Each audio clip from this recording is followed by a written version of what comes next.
Let me ask you a question. If you were the owner/CEO of a multi-million or even billion-dollar fast food chain with thousands of branches across the entire globe, how would you, the greedy bastard you are, would market your brand and make more people taste just how delicious your chicken is? Well, most businessmen would suggest to pay some famous douchebag to eat the chicken in front of a camera.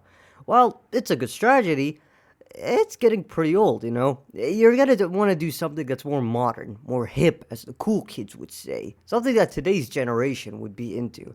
And if you're anything like the great minds who work at KFC, you would know that the best way to market your chicken and your brand is to sexualize the shit out of your mascot. This isn't some Rule 34 gag, just like the one with Wendy's. Actual KFC themselves take pride in the fact that Colonel Sanders is just hot. They actually, and no joke, made an entire dating simulator about this. I'm not f***ing with you. If you go on Steam, you'll actually find it. It's titled, I Love You, Colonel Sanders, a finger-licking good dating sim. Yes, this is an actual game made by KFC themselves, where you are a new cook trying their absolute best to reach the top and get the ultimate achievement of fucking Colonel Sanders. Okay, you don't actually get to fuck him because that's not family friendly, but still, like, the whole concept is pretty fucking weird. But if you think that was it, oh boy are you dead wrong. We need to sexualize the mascot even more. We need more things. So what are we gonna do? How about this? Let's make a Christmas movie about it. A maybe Christmas movie about it. A mini movie that's about, what, 60 minutes long? And let's put it on YouTube. It's so wild that you have to question it, but it's also kind of like a bait for the ironic audience. It's like the perfect commercial. People already make the video about it, like Drew McGooden and the Iron Man AI. But I thought, you know what? It. I will watch the movie myself and I will write my own review about it. So sit back, relax, grab some KFC chicken, because this is gonna be a finger-licking good video.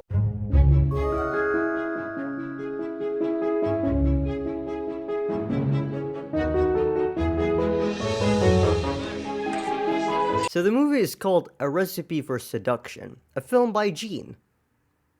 Just Gene, it's one name. What do you want from me? So I already mentioned that it's maybe a Christmas movie, and that's mainly because of the fact that the movie takes place on Christmas, and there's only the first scene that shows some Christmas decoration, and that's it. Also, I'd like to mention how the dinner is in this scene.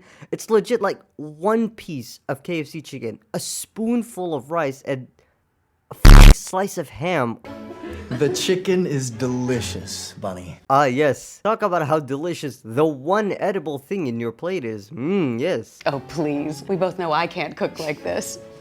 It's my new chef. He's incredibly talented. Okay, we're already 33 seconds into this movie, and we're already sucking our own cocks, huh? KFC?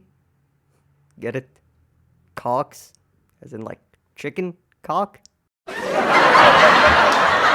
So basically, if I were to summarize this scene, so this man is about to propose to his future wife. Future wife. Jessica, sweetheart, I am madly, wildly, certifiably, insanely in love with you. Hold on a minute there, Romeo. You haven't used enough adverbs right there. You forgot extremely, intensely, hysterically, fervently, surely, exceedingly, excessively, ridiculously. If you're gonna express love using adverbs, my guy, at least you gotta go all the way out. But of course, she rejects him, because he's this guy, and embarrasses him in front of the whole table. The next day, her mother confronts her about what happened, and tells her that by marrying him, he'll manage to pay the debt that their dad left behind. Which I find a bit weird, considering they live in a mansion, and have a full-on private chef from Le Petit Pamplemousse. This could be a nitpick, but it definitely bothered me. So our new chef from Le Petit Pamplemousse walks in, and of course, Jessica gets immediately horny. Now listen, I get love at first sight, but this doesn't even know shit about him, except for the fact that she tasted his delicious chicken. Wow, you cold-hearted. So the next scene, Colonel Sanders is picking up vegetables that were ordered directly from a farm. Again, A reminder, these people are in debt, so they need to manage their money and they don't need to spend it. So Jessica approaches him and takes him on a little tour of the house to get to know him. Okay, some slow progress here to get to know each other, and oh my god, he left the vegetables outside. That's it, review's over. Fuck this movie. I'm just saying, you don't call yourself a top chef and then leave the vegetables outside because of some chick you barely know. Learn the priorities, man! She explained to him her relationship status, which is a bit weird considering he's literally just here for a paycheck. You don't have to explain your entire life. He's just here to make good food, get paid, and then f off here. He really doesn't give a shit. So now she flips the question and asks him about his origins and about his life. While most people would talk about, general things like his past life, favorite hobbies, just, normal conversations. Not picking Colonel Sanders, he immediately opens up about his secret recipe that is world-changing. Well, I'd like to think it hasn't been fully written just yet, but if I were the author of it, I'd have a chapter in there about my secret recipe changing the world. Oh, a secret recipe. So first of all, it is your secret recipe. So by immediately telling others about it, it's no longer a secret recipe. Secondly, Jessica mentioned that her fiance Billy is egotistical. She can't see past Billy's wealth for who he really is. And who is he? Really? For starters, he's an egotistical, entitled little... Oh, I don't know why I'm telling you this. Yet the first thing Colonel Sanders spoke about is his world-changing recipe. I'd have a chapter in there about my secret recipe changing the world. Oh, a secret recipe. I don't know about you guys, but that seems a little bit too egotistical for me. Billy then hijacks the scene and tells Jessica about how mad he is. He also meets Colonel Sanders and call him a crouton. Beat it, Crouton. Get back to the kitchen. I don't think this was scripted because Mario Lopez, the guy who actually plays Colonel Sanders, actually got pissed. Don't call me Crouton. And I feel like there's just no acting. He just really hates croutons, and he really hated the fact that he was called a crouton on set. The next scene, Jessica calls her gay black friend, who is easily the most 2D character in the entire movie. He legit has one scene where he's there for plot convenience, and that's literally it. So Jessica calls him and tells her that she's catching feelings with Colonel Sanders and wants to marry him instead of Billy. Again, keep in mind, they recently met, know nothing about each other than the fact that Colonel has a secret recipe that is changing the world. I really like how she said there is a connection that she can't explain, yet somehow perfectly explains it using the one fact she knows about him, which is the secret recipe. We have this connection. I can't explain it. He's so compassionate and handsome and ambitious. He told me he has a secret recipe that's going to change the world. And you know something? I believe in him. It's like she just read the damn script. You don't read the script like it's a script. You act it out, you dumb bitch. Lee, being the good guy he is, tells her to follow her heart, and then now that he leaves to leave for a date. And yeah, that's how I figured out he's gay. I mean, you could have easily replaced him with any other character. I would prefer Lil Nas X. It's not gonna make a difference. I guess it's just gonna be a lot funnier because he's Lil Nas X. Also, the mom texts Billy with Jessica's phone and then takes it with her. Does she just gotta have a passcode on her phone? We cut to Billy in a bar, drinking the pain away. You sad, sad bastard. And then the mother comes in and tells him that Jessica is in love with the cook. He somehow produces the most dubbed laugh of all time. Legit, my man laughed with a straight face. She also reveals that she's actually in love and reminds him of the long weekends in the vineyard. You remember our long weekend in the vineyard? How could I forget? And promise that if he marries Jessica, there will be more long weekends? If you marry my daughter, I promise there'll be more long weekends in your future.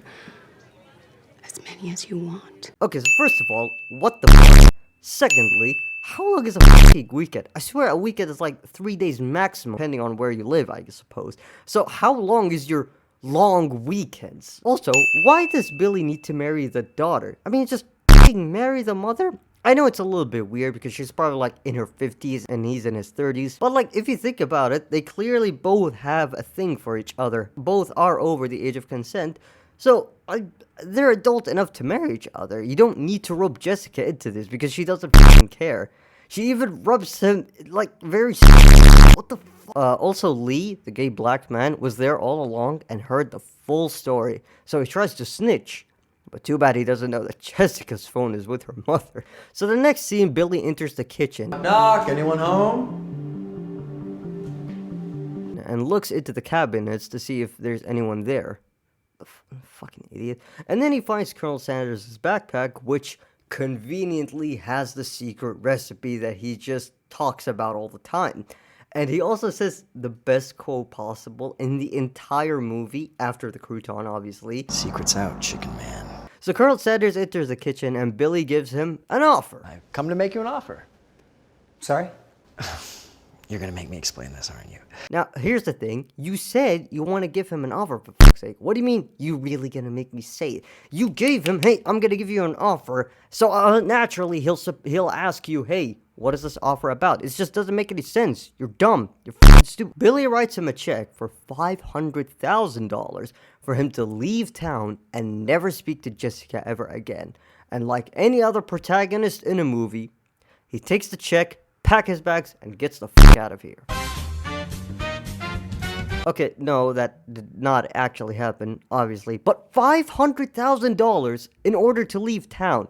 Buddy, I see $5 and I'll forget any chick that's named Jessica. You're really gonna decline $500,000 to be with a chick that knows fuck all about you other than your recipe? It just doesn't make any sense. Merry Christmas. Oh yeah, a reminder that this is a Christmas movie, I think. I'm still not so sure about that. So Lee enters the house ready to snitch on the mother with a very conveniently placed broom on the side of the stairs. I don't know how, but I know it's gonna be used. Jessica! Oh, of course. How come I didn't see that one coming? It's like in 90s cartoons when there's an object with slightly thicker outline than the rest of the props. You just know it's gonna be used eventually. So Colonel meets up with Jessica and tells her about Billy moving on and giving him $500,000 to leave. Yet she immediately says that she never said yes, disputes everything, and that she still wants him. He immediately believes her, and then they kiss. Great. What? Also, how the fuck did the mother instantly change clothes, found out where the scenery would take place, and went to spy on them? It's like this bitch is the equivalent of a surveillance security camera. She's just everywhere and watches all the time. It's so retarded. The next day, Jessica tells her mom about Colonel Sanders, and the mom tells her that he left. Just like my dad who went to get the milk. It's been 18 years though. I'm not sure if it actually takes that long to grab milk. Oh well, he'll be back soon, I think. She gets upset and looks for him. Only in the kitchen. She doesn't look for him in the house or anything. She just looks at the kitchen and just gives up when she can't find him.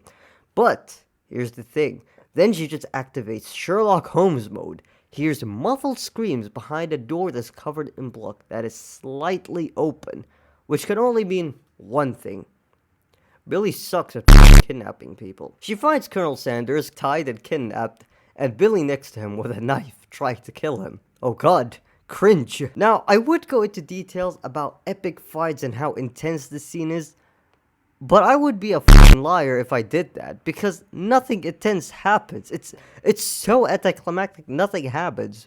Lee shows up out of nowhere and hits Billy with the broom, and Billy fucking dies, and Jessica pushes her mom into a bunch of metal bars. She saves Colonel Sanders, gives him a kiss, and then marries him 1 year later. The final scene includes the mother sitting on the bench, looking like a widow who lost everything. Then Billy shows up saying, "I found them," and then takes a bite out of some KFC chicken.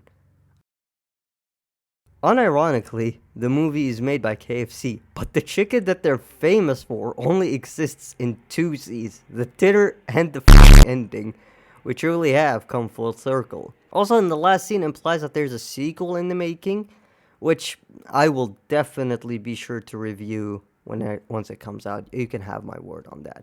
And that's pretty much it. Overall, I honestly don't think it's really a bad movie. Considering it's a mini movie about KFC, it actually succeeded in getting a few laughs out of me. It's porn tier acting makes it so goddamn terrible that it's just fun to just point and laugh at it. See, we make fun of KFC for how absurd their marketing is, but It's clearly a working formula. Sure, I don't feel like eating any KFC chicken after watching that garbage, but you know what? I'm talking about it. I made a full review about it, which technically counts as free promotion. So overall, I give it a 3.694 out of 10. It makes me want to eat McDonald's.